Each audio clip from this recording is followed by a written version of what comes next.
Hello, good morning. I'm in Britain, so of course I have to say good morning, but you might be anywhere else in the world and just take my greetings. I'm Dr. Hashmi, I'm a consultant psychiatrist.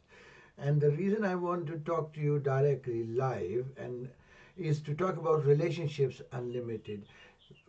Relationships, we can't live with them, we can't live without them. It can be a nightmare sometimes. Hence, it is a topic and it is an issue of every household. I have not come across even a single family being practicing over 30 years, which actually I have seen that they are happily ever after. You could look at it, and the social media doesn't really give you what happens behind the closed doors. Means the most loving pictures and the most loving families, and then the next thing you read in the newspaper is murder suicide story. It is not unusual when you look at their media accounts, your internet accounts, and you could look at it in all the websites, and they will appear a man and a woman and a daughter and a son and everybody just living happily ever after. So what happens? What is happening when it comes to living together? Life can become so painful and so difficult that people don't even care about the most loved ones. And this topic of relationships unlimited is very close to my heart because I am affected by these things. When I read the news that the father has harmed, means killed their lovely children and the wife and then committed suicide. What's all about? It breaks my heart. It takes a while to recover from even just by reading the news. And that's what happens. So what is magical about it? What is hidden in this relationships which nobody could see? You talk to neighbors, you talk to anybody else, people who comes to house, regular visitors, family, friends. Nobody ever see anything wrong with the family, but still the incidents happen.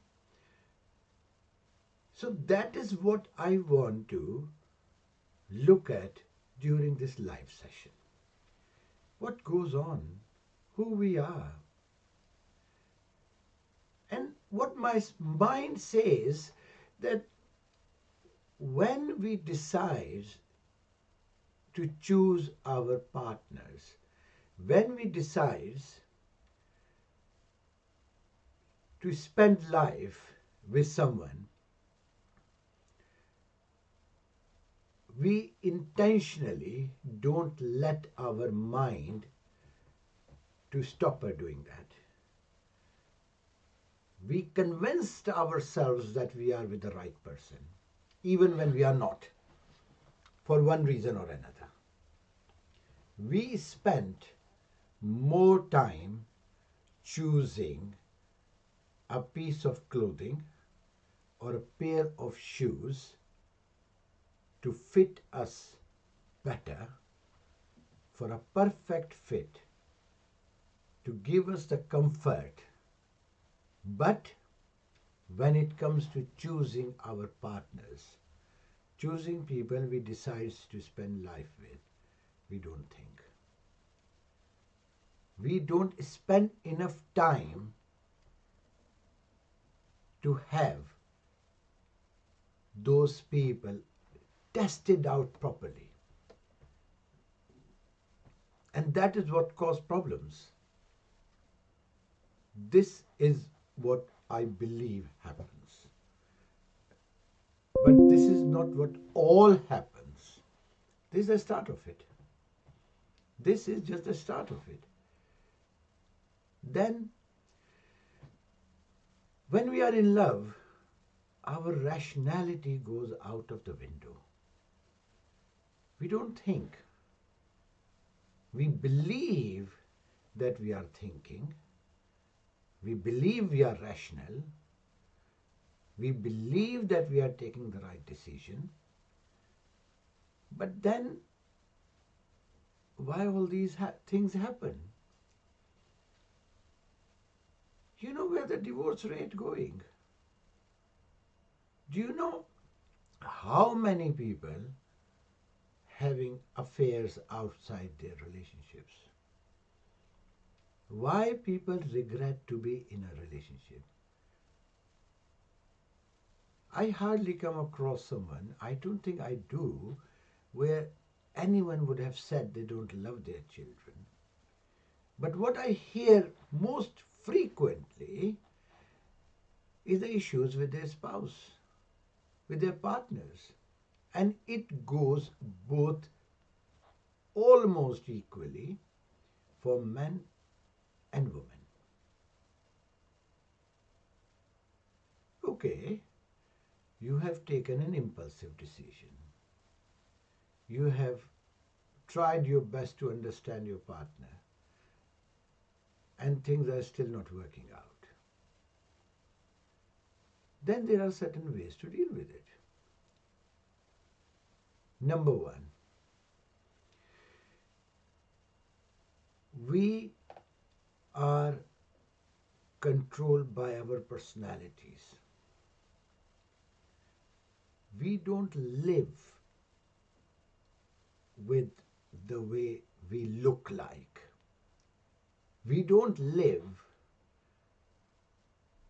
with the way we dress up. We don't live with the materials and the material goods and the worldly affairs are within our influence. We spend life with personalities. We spend life with the way we are as individuals, the way our personality profile is. That's one thing to bear in mind. Number two, when we are in relationships, we do tend to take things for granted. We believe it's a done deal when there is no relationship which is a done deal. In no relationship, you can say this is done, is secure, and it's not going to ever change again.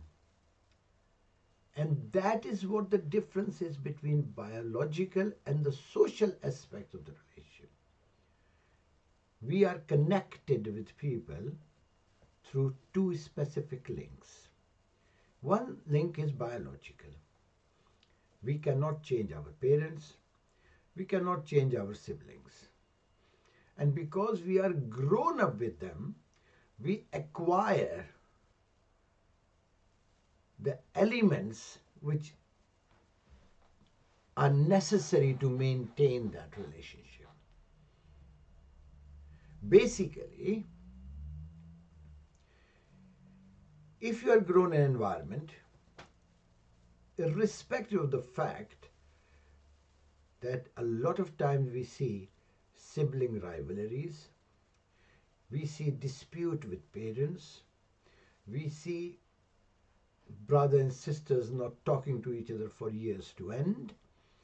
But can you end that link? You cannot. Geographical distances never end that link. Even if you don't see your parents for some years, you will still go back and the link is there.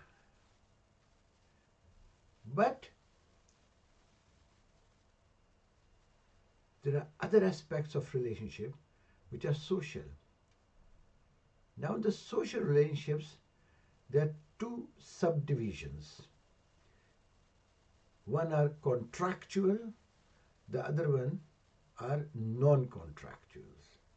Contractuals are marriage, simple as that. You sign piece of paper, you sign all the documents required by law, depends on what faith or religion you belongs to, and the law of the land. That's more simple way of looking at it. That means you have entered into a contract. The other ones are our friends, our employers, people we work with, people we see regularly. All these people, all these aspects of our social context are non-binding, non-binding relationships. Now, non-binding relationships put the least stress onto us because there is no contractual requirement. Hence, we are less stressed about them. If we are less stressed about them, the likelihood is those non-contractual relationships last longer. They are more durable. With time, even a small plant turns into a very strong tree. And that's what happens. So you can look at it and you can say, I am with the same employer for 20 years. I don't particularly like the employer, neither they like me. But our bond is very strong. I always had an opportunity to walk out, but I never took that. The employers always had the opportunity to sack me, but they never did. 20 years gone, few years left to my retirement, maybe 10 more, and it's unlikely I'm going to change. Now, this is the concept behind non-contractual relationships. You are free to roam around, you are free to move around, and you are still there 20 years later. Now, move further in a contractual side of relationships. When you are in a contract, you have to follow certain rules as a part of the contract. And then you need to do together, things together. And the contractual contracts, like marriage, you got to be together most of the time. Like, how would you describe somebody being 100% lucky? 50% goes to the work we do. If we do what we love doing, we are 50% lucky. And the rest of 50% comes from the person we decide to spend life with. Because if you look at effectively your life, the major part of it, there are only two aspects of it. There are two elements of it where you end in spending most of your time. Yes, you will go out, you will see your friend, you will have other social activities, you travel abroad, you do things on your own. Many times you'll do things on your own. But how much time would you spend doing all those things?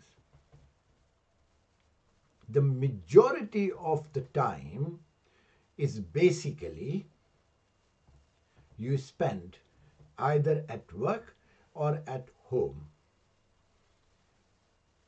Now, if you do what you enjoy doing, you love doing, it's absolutely marvelous.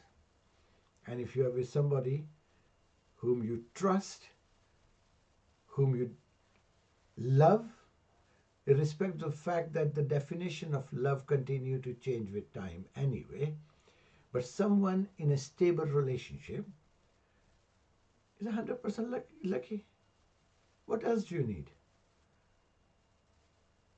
The other aspects of life where you're going to spend time with, like going out with friends, having a meal out, or traveling abroad, 1% probably, 2% in total in your whole lifespan or in your youth, maybe 5%, but majority of your time is going to spend at home or at work. It is hard. It's hard to be with someone you don't know enough about. That's one aspect of it. The other thing is that what do you expect from a relationship? It's a contract. It is a contractual arrangement, basically. Yes, you base this contract on love or the emotions for the individual, but in all true sense, the only difference between your marriage and your employment contract is love. When you sign the contract for your job, you are not in love with your employer, but you were keen to have the position. You were keen to have the salary, the wage, the contract, the perks which came with it, all those things. When you sign the marriage contract, it is based on love. I hope so. A lot of people marry without love. We know that. And a lot of people marry for many other reasons. Yeah. So, which makes it more closer, which brings, like for example, if you're marrying somebody for money or position or some other advantage or benefit, of course,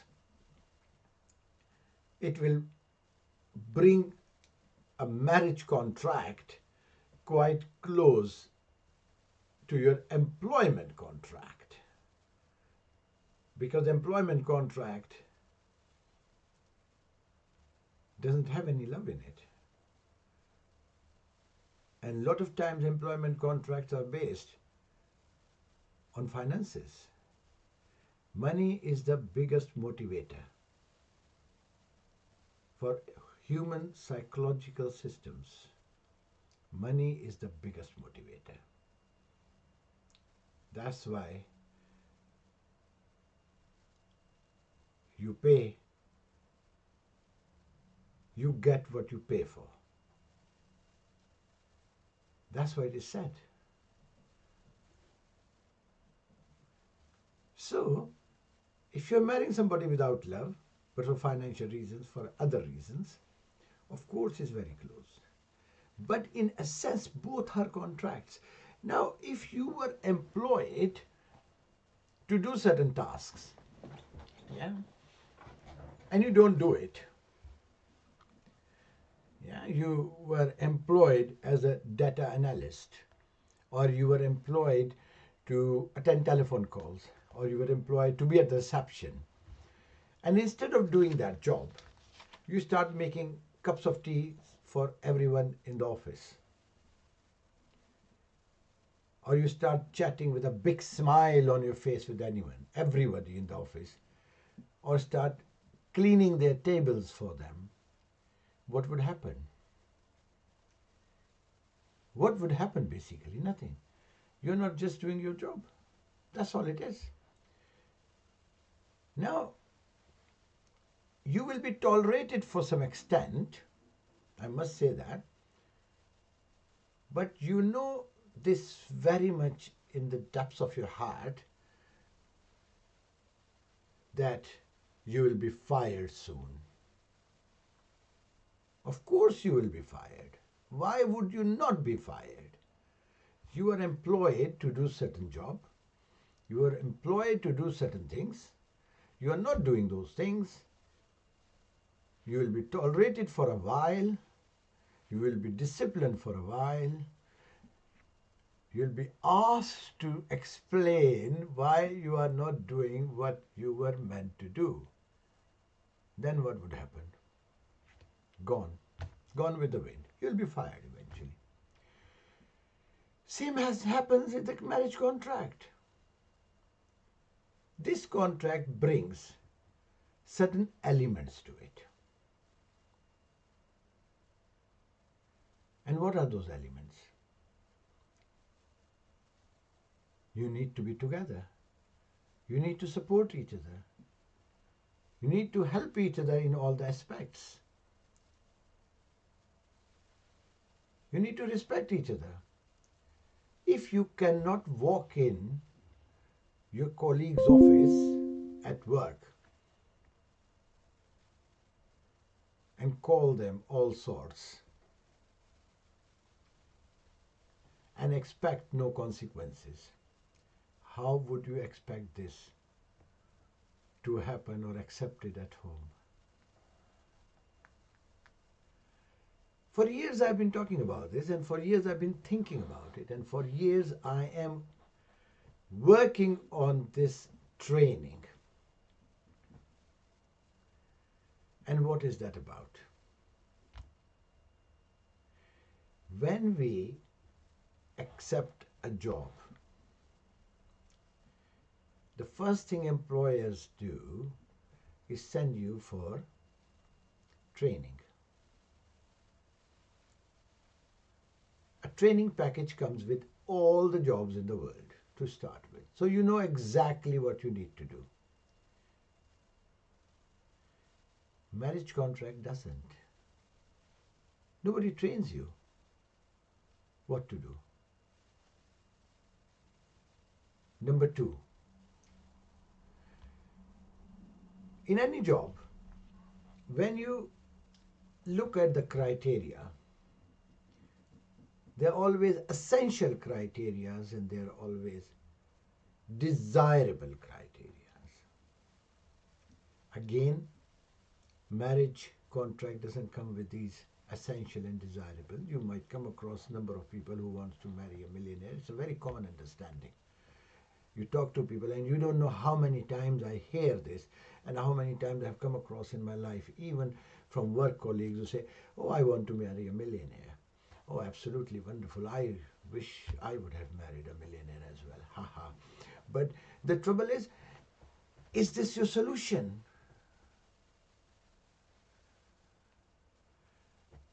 So there is no training, there is no expectations, criteria, essential, desirable. We don't think that way when it comes to relationships. And then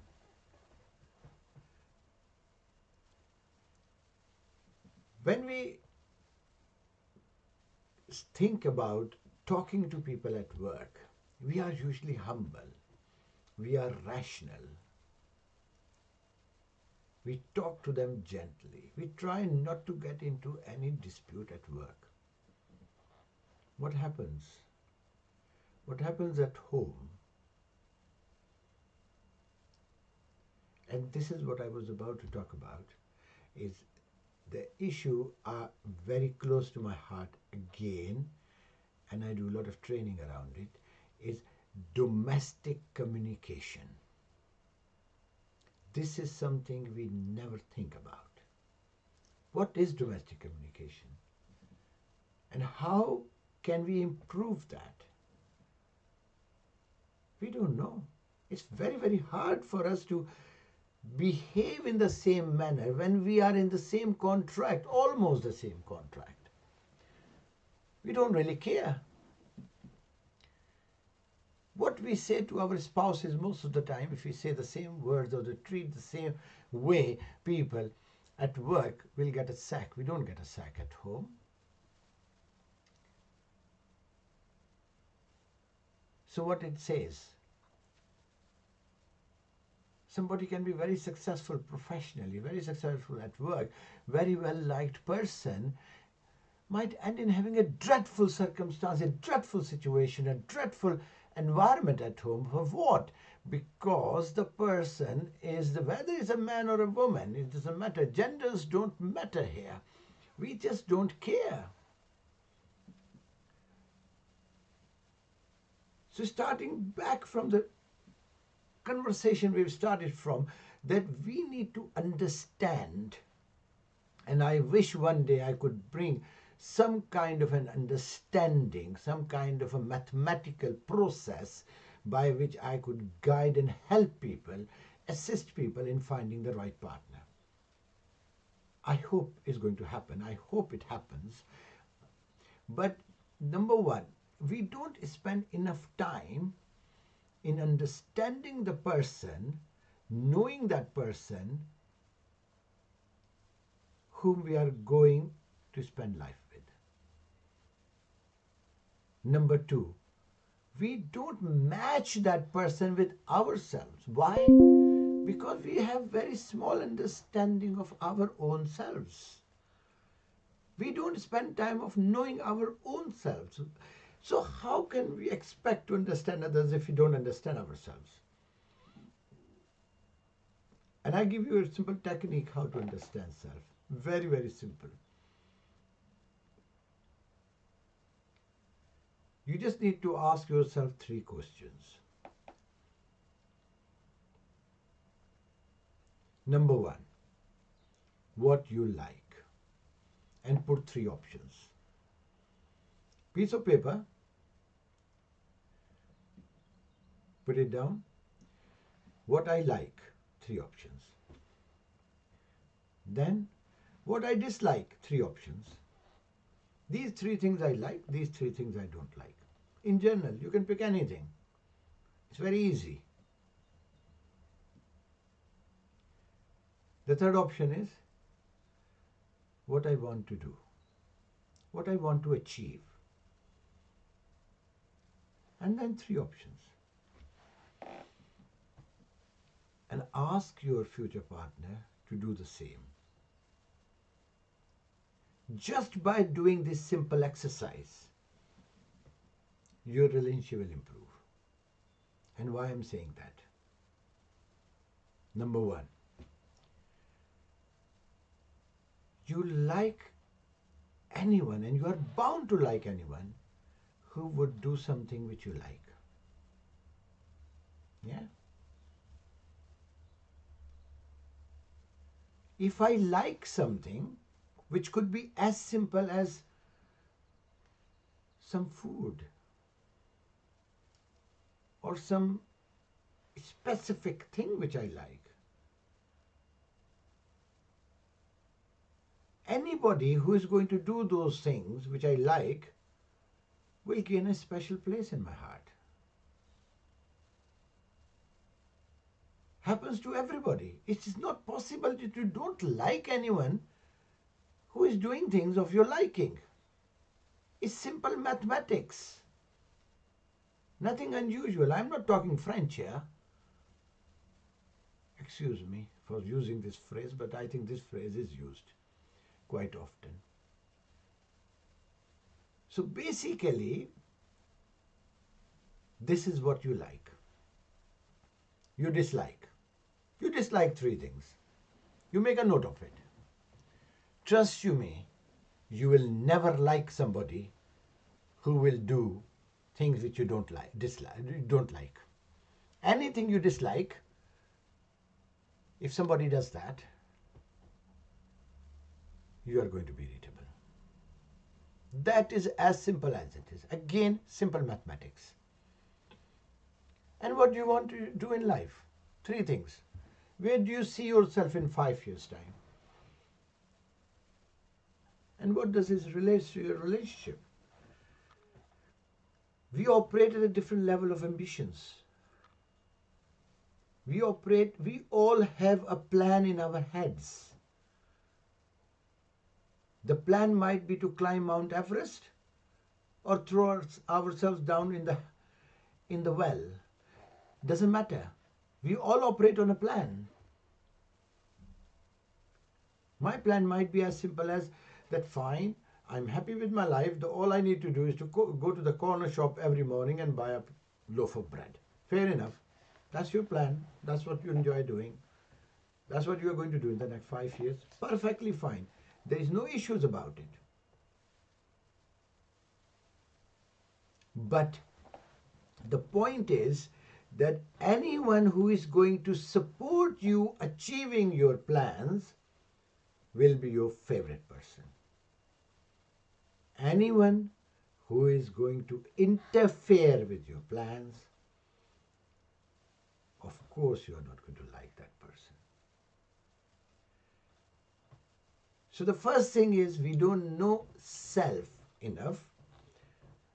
And knowing self, only three things. What I like, three options. What I dislike, three options. What I want to do in next 5 years, what's your ambition, what's my plan is, which is as simple as could be, or your plan might be climbing Mount Everest. So be it. Put it down, three options. Ask your future partner to do the same. Match the information, the responses, exchange it.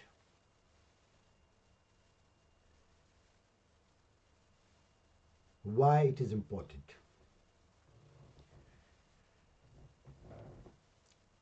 We never grow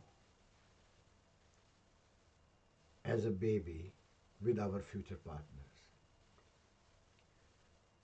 People come from different cultures, different environments, different households, different way of livings. And imagine, irrespective of the fact that we cannot end our biological relationships, we are not always perfect to get along with, even with our siblings, whom we share parents, whom we share home, where we were born and raised, whom we share every bit of our childhood. The homes where all the children were raised with the same parents and the same environment, with the same financial situation, with same birthday celebrations, with the same clothing, same thing, same experiences, same expectations, all those things. We actually so close to our parents, to our siblings, and we are just connected from the start, aren't we? 20 years down the line, 30 years down the line, we struggle even getting along with them. Although we cannot end those relationships, although the relationship will last lifelong, we cannot change that, but we do struggle getting along with them. We need to acknowledge that fact. When it comes to spending life with someone we have met, fell in love, knew that person as an adult, spent few months to few years, and then got married, then how would we know, how on earth we can actually imagine a full understanding of someone's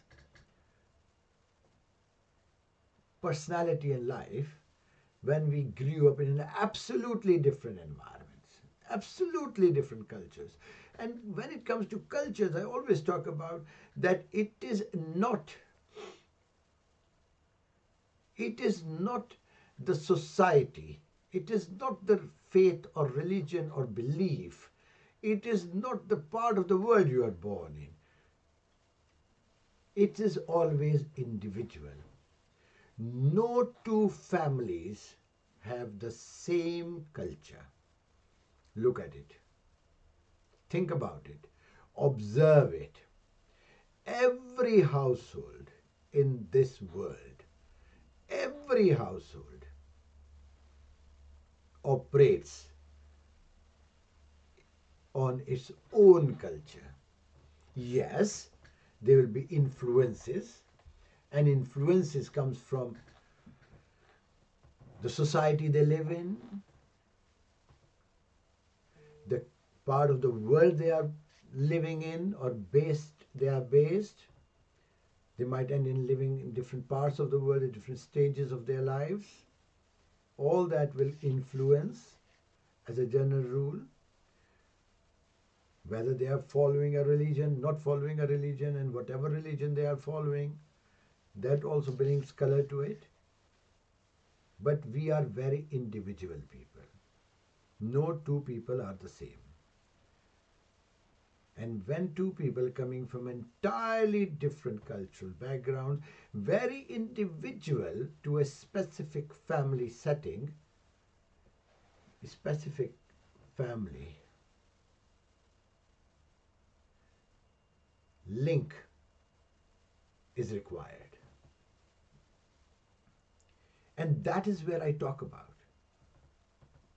That is where I stress upon.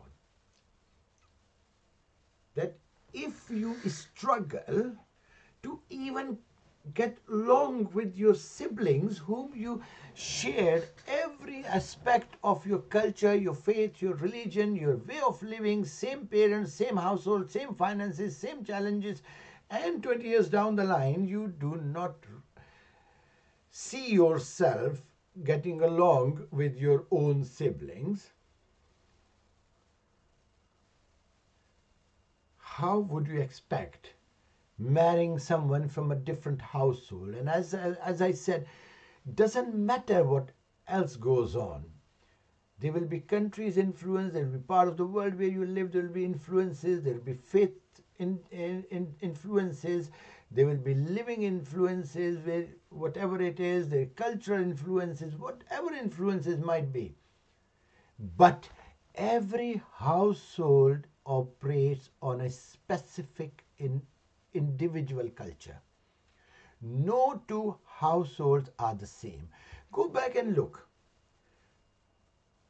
Compare your own house with your brother's house, with your sister's house, the most closest people in your life. Will be the same culture? Absolutely not. You are same people, but what's happening? How many cultures, how many domestic streams are coming out from one family? It's an absolutely mind blowing. And when you're talking about two people living together, coming from entirely different parts of the world, entirely different cultures, or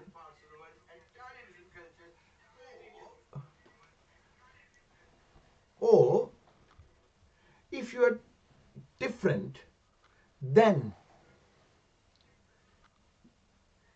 it's a compromise. It's a compromise to be together. Now I'm going to repeat something here because I have seen that there are people who are joining to listen to me, and I'm very grateful that people are coming on board and listening to my talk on relationships unlimited. So I'm going to repeat what I said not very long ago, and that is knowing self is very important. Knowing self is very important. Knowing the person we are going to be is very important. Now, how you know yourself and how you know the person you are going to spend life with. And I tell you a very simple technique. I've just said this, I'm going to say it again. The reason is people are coming, people are joining, and actually it's giving me more energy to talk about this because I'm so passionate about relationships. We do not value relationships. We end relationships with no issues. We sometimes don't value them. And you know what I say? I say that always value the resource contributors in your life. Without them, you are no longer resourceful. Always value the resource contributors in your life. Without them, you are no longer resourceful. And that is the truth of it. Now, knowing self, 3 questions. You need to ask yourself only three questions, and what those questions are. What I like, three options, three things. Question what I like, put three things down. These things I like. What I dislike, three things, put it down. One, two, three. What I like, three things. What I dislike, three things. What I want to do in life. What's my ambition? What I'm going to do? What I want to happen? And I said, just give an example that it could be so simple. It could be as simple as I'm not going to do anything in like next 5 years. I'm just going to go to the corner shop to buy a loaf of bread every morning. Or I just want to go and spend time gardening, or I just want to grow potatoes in my back garden. That's all. It could be as simple as it is. Or it could be as challenging as I am going to go and climb the Mount Everest and be the best climber in the world, and etc. etc. So it could be any, it's all a spectrum. Life is always on a spectrum. Now then, and I said earlier, saying it again, anybody, and ask the same thing with your prospective partner. The person you want to and you have decided to spend life with, ask them to write it down, three things that individual likes, three things that individual doesn't like, and what that individual wants to achieve in the next 5 years. Three things. So you have nine answers here and nine answers here. Mash them, exchange them. Give yourself to your partner, your answers, and accept their answers, but mash them as well. Now, if it's a mismatch, if it's a mismatch, huge mismatch, then of course you will struggle. But a lot of times you don't see that level of mismatch. Anyone, just remember, anyone who will do what you like doing, you are bound to like that person. This is the mathematics of mind. Anyone who does anything of your dislike, you are going to dislike that person. Mathematics of mind. Anyone who is going to support you in achieving your goals in life, you are going to like that person. Anyone who is going to interfere with your goals, with your passion, with your plans, with your achievements, you are going to dislike that person. So if we just know this for ourselves and for the people we spend life with, it's amazing. 9 simple responses can make your life better. So we started off knowing self, started off knowing other people, and then when you are together, respect. Respect your partner as much as you respect someone at work. We don't do that. I have a lot of work done on domestic communication. I love domestic communication, talk about domestic communication. I might be able to actually talk about domestic communication in my next live session, because that's so much linked with relationships. If we just think before we open our mouth, if we understand what domestic communication is, if we get ourselves trained into domestic communication, our lives will take 180-degree turn. We will be absolutely marvelous in our relationships if we just know the value of domestic communication, our relationship get better. Now, I talked about the two partners in the relationship, but they are not going to stay as partners. Most partners start breeding once they are together for a while. That is the truth of the world. That is what happens. They will soon have children. And when it comes to children, and that is something another live session I'm going to do about it, how to communicate to your children. And that is actually part of domestic communication in general, though. And I am going to talk about it because I say talk to your children before you pay someone like me to talk to them. Trust you me, my head is full of stories.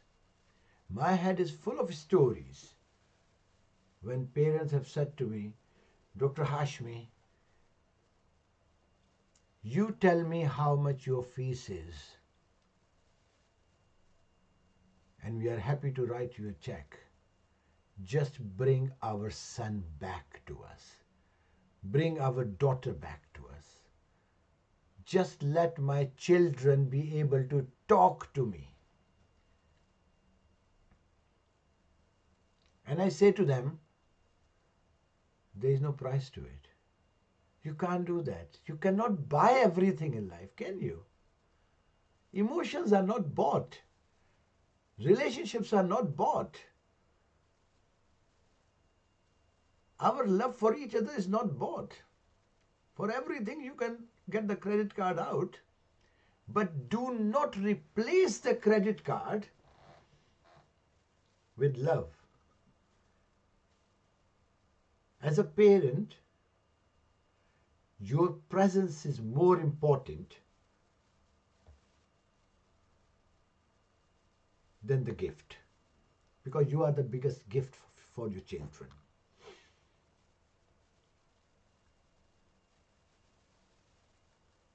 Talk to your children before you pay someone to talk to them.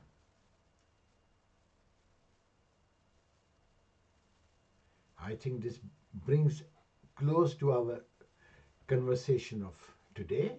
I am looking at the responses and see if there are any questions which I need to answer. But I don't think there are any questions. But I would love to talk to you guys again, and my website will confirm the time of our next meeting and the topic. And it has been an absolutely marvelous experience, and seeing all of you here listening to me, it brings so much pleasure that I am of any use. Thank you very much. Goodbye for now.